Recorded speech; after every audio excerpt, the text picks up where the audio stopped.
Saludos amigos, hemos llegado al final de los magníficos episodios, los cuales nos muestran una realidad sobre las energías desconocidas, energías que en el futuro pueden salvar al mundo de una catástrofe ecológica. Pero ustedes mirarán en el próximo video, mirarán el resumen en boca de las personas que han participado en todos estos documentales. Escúchenlo bien, y ustedes pues al final son los que toman la última decisión de lo que aquí se les ha dicho. Muchas gracias por la atención y hasta en otra ocasión. New and extended electromagnetic science at the time. You get to a certain stage in scientific development, sometimes to stages where you're faced with problems and barriers and you sort of forced to rethink and go in different directions. I think we're seeing that one of those peculiar time periods in the history of science where we're going to overturn some cherished models, not too much, but make some changes, and they'll open the door to an enormous amount of new technology in electricity and magnetism, in nuclear reactions, in motor development, in battery applications, in space flight, in perhaps in anti-gravity.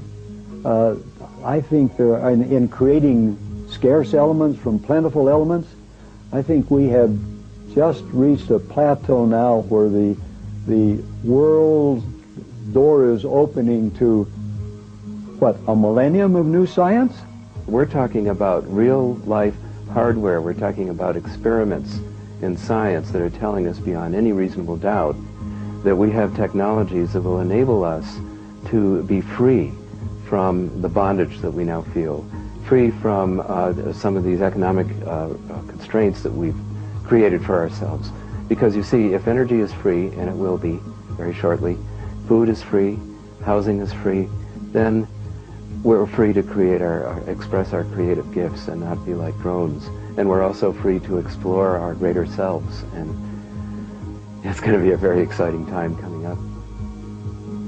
The future of the world, as seen by conventional thinkers, or even many far-reaching thinkers, is tame compared to what cold fusion and free energy is going to do. No aspect of human culture will be untouched by this energy revolution.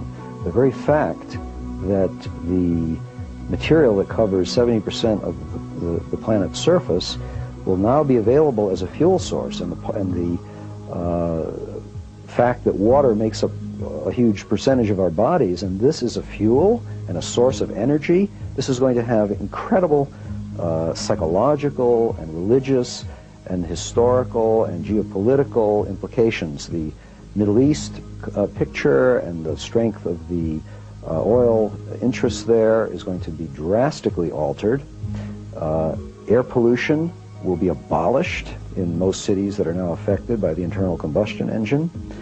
And space travel, which is a favorite subject of mine, will be transformed. The ability to travel to the planets and to the stars will be given a gigantic boost, one that I never in my lifetime expected as an engineer who deals with those things. Some people are saying that the title of my book, The Coming Energy Revolution, is a bit fearsome, that revolution implies a sudden radical change, and that the status quo will suffer, and that people whose jobs depend on the status quo will suffer. So perhaps evolution is a better way to look at it. But one way or another, our leaders, our political leaders, our business leaders, our utility company executives have to address the changeover to clean energy sources. And it'll probably come from abroad, so it probably will happen fairly fast. I'm not really concerned myself about a radical shift because people seem to be on the verge of readiness for change. a lot of fear, but also some positive anticipation. And maybe it takes an unraveling of what we have to put together a cleaner, more sane world. Is mankind ready? Do we have the maturity to handle it? Are we giving matches to a baby? That's the question. Well, the first answer is we're kind of backing ourselves against the wall. If we maintain the status quo, we're doomed anyway. It looks like we're going to get a shot by having this energy available to us.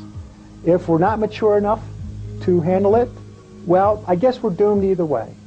We have a chance to survive, a chance to go on, but it will take, in a way, a consciousness transformation. Understand there's a consciousness movement and things like that, that people are starting to wake up. It's not just a me game now, it's a we game.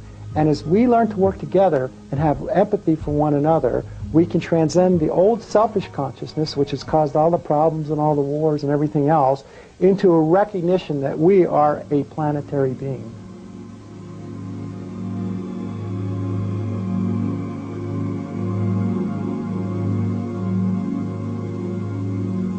We've only been able to present a handful of inventors and their remarkable devices in this program. There are hundreds, if not thousands of people worldwide, scientists, engineers, entrepreneurs, who are actively working right now, researching and developing this phenomenal technology to the point where it can be successfully scaled up and mass marketed. We are at a pivotal crossroads in human history. Can we as a society release our fears associated with the violence of the past and embrace the unknown? Can we cast aside our rigid skepticism in favor of an open-minded spirit of inquisitiveness? Our very survival may depend on how we answer these questions.